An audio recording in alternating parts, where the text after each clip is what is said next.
আসন্ন ঈদ উল ফিতর উপলক্ষে পিরোজপুর জেলা কৃষক দলের সহসভাপতি এম সোহেল মাহমুদ দেশবাসীকে শুভেচ্ছা জানিয়েছেন। পিরোজপুর থেকে অমিত হাওলাদারের পাঠানো তথ্যে দেখুন বিস্তারিত। আসন্ন ঈদ উল ফিতর উপলক্ষে তারেক রহমানের নির্দেশে পিরোজপুর জেলা কৃষক দলের সহসভাপতি এম সোহেল মাহমুদ পিরোজপুরবাসীকে আসন্ন ঈদকে কেন্দ্র করে অগ্রিম শুভেচ্ছা জানিয়েছে। তিনি প্রথমে বিএনপি চেয়ারপারসন বেগম খালেদা জিয়ার জন্য দোয়া চান ও রোগ মুক্তি কামনা করেন এবং বিএনপির অ্যাক্টিং চেয়ারম্যান তারেক রহমানের ঈদ শুভেচ্ছা দেশবাসীকে জানিয়েছেন আমাদের মাধ্যমে ঈদ মোবারক। তিনি আরো বলেন, বিএনপি ক্ষমতায় আসলে প্রথমে কৃষকদের ভাগ্য উন্নয়নের, অধিক কৃষি পণ্য ফলনের জন্য সর্বোচ্চ সহযোগিতা করবেন, কারণ কৃষক বাঁচলে দেশ বাঁচবে, এটা তারেক রহমানের নির্দেশ। বিএনপি যদি জনগণের ভোটে নির্বাচিত হয়ে বাংলাদেশের সরকার গঠন করে, তাহলে বাংলাদেশ একটি স্বনির্ভর দেশ হিসেবে বিশ্বের মানচিত্রে পরিচিতি লাভ করবে।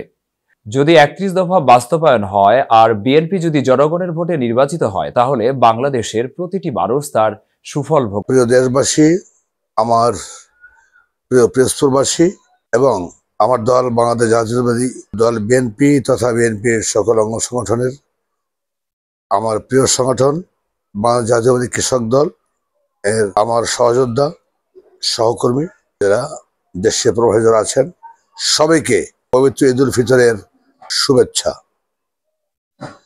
প্রিয় দেশবাসী, আমি বাংলাদেশ জাতীয়তাবাদী দল বিএনপির একজন কর্মী মাত্র।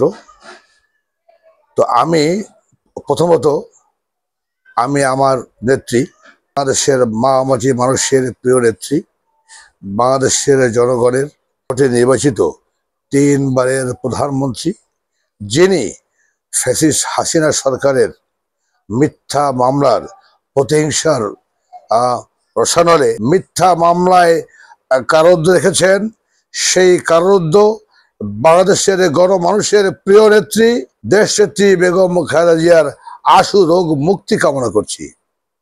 প্রিয় দেশবাসী, আমি জিয়া পরিবারের জন্য দেশবাসীর কাছে দোয়া চাচ্ছি। আরাফাত রহমান কোকোর রুহের আত্মার মাগফিরাত কামনা করছি। আরাফাত রহমান কোকো, সেও এই ফ্যাসিস্ট হাসিনা সরকারের হরণের মিথ্যা মামলায় হয়রানি হয়ে মৃত্যুবরণ করেছেন। আমি শ্রদ্ধার সাথে স্মরণ করছি আজকে এই দিনে এই বাংলাদেশের রাখাল রাজা, বাংলাদেশের এই মহান স্বাধীনতার ঘোষক, যিনি চট্টগ্রাম কালুঘাট থেকে স্বাধীনতার ঘোষণা দিয়েছিলেন, আমি মেজর জিয়া বলছি। সেই প্রিয় নেতা বিএনপির প্রতিষ্ঠাতা চেয়ারম্যান যারা শহীদ রাষ্ট্রপতি জিয়াউর রহমানের রুহের আত্মার মাগফিরাত কামনা করছি এবং তার জন্য তার পরিবারের জন্য সকলকে দোয়া চাচ্ছি। প্রিয় দেশবাসী, আমরা গত 16 বছর কথা বলতে পারিনি। আমাদের নেতা কর্মীরা লক্ষ লক্ষ গুম, খুন, মিথ্যা মামলা, গায়ে মামলার শিকার হয়েছে। প্রিয় দেশবাসী, আমি আমার নেত্রী বেগম খালেদা জিয়ার আশু রোগ মুক্তি কামনা করছি। আমি আমাদের নেতা বিএনপির অ্যাক্টিং চেয়ারম্যান তারেক রহমানের জন্য দোয়া চাইছি, তার পরিবারের জন্য দোয়া চাইছি। এই তারেক রহমানকে বাংলাদেশের সাবেক প্রেসিডেন্ট, একজন বীরুত্তম এবং 3 বারের প্রধানমন্ত্রী বেগম খালেদা জিয়ার এবং শহীদ উত্তরসূরি, যিনি 16 বছর বিদেশে থেকে এই ফ্যাসিস্ট হাসিনার মিথ্যা মামলায় শিকার হয়ে বিদেশে থেকে বাংলাদেশের অবরুদ্ধ গণতন্ত্রকে যিনি পুনরুদ্ধারে বাংলাদেশের মানুষের অধিকারের জন্য যিনি 16 বছর নিরলসভাবে কাজ করেছেন। এই 5 আগস্টে যে বিপ্লবটি হয়েছিল ফ্যাসিস্টের বিরুদ্ধে, শহীদ হাসিনার বিদায়, সেই বিপ্লবের যিনি মহানায়ক, যখন এই সমন্বয়করা হাওড়ের ভাতে ওঠের ভাত খেয়ে তারা যখন তাদের সমস্ত প্রোগ্রাম তারা উড্র করলো, তারেক রহমানের ডাকে 19 জুলাই থেকে 5 আগস্ট বাংলাদেশের মানুষ তার ডাকে উদ্বুদ্ধ হয়ে রাজপথে নেমে ফ্যাসিস্ট হাসিনাকে বিদায় করতে এবং পালিয়ে যেতে বাধ্য করেছে সেই মহানায়ক জনাব তারেক রহমান। আমি ধন্যবাদ জানাই, কৃতজ্ঞতা জানাই। প্রিয় নেতা, আপনার এই দূরদর্শিতা বাংলাদেশের মানুষের জন্য, বাংলাদেশের বাংলাদেশকে আত্মনির্ভরশীল দেশ গড়ার আপনার যে প্রয়াস, বাংলাদেশের মানুষের পাশে দাঁড়ানোর জন্য বিএনপির প্রত্যেক কর্মীকে আপনি নির্দেশ দিয়েছেন।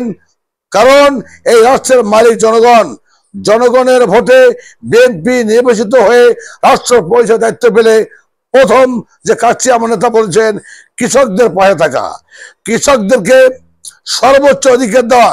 কারণ কৃষক বাঁচলে দেশ বাঁচবে। যদি বিএনপি জনগণের ভোটে রাষ্ট্র ক্ষমতায় অধিষ্ঠিত হয়ে জনগণের সেবা করার দায়িত্ব পায়, আমাদের 31 দফা বাস্তবায়ন হলে এই বাংলাদেশকে বিশ্বের কাছে একটি রোল মডেল, একটি আধুনিক বাংলাদেশ গড়ার ঘোষণা দিয়েছেন আমার নেতা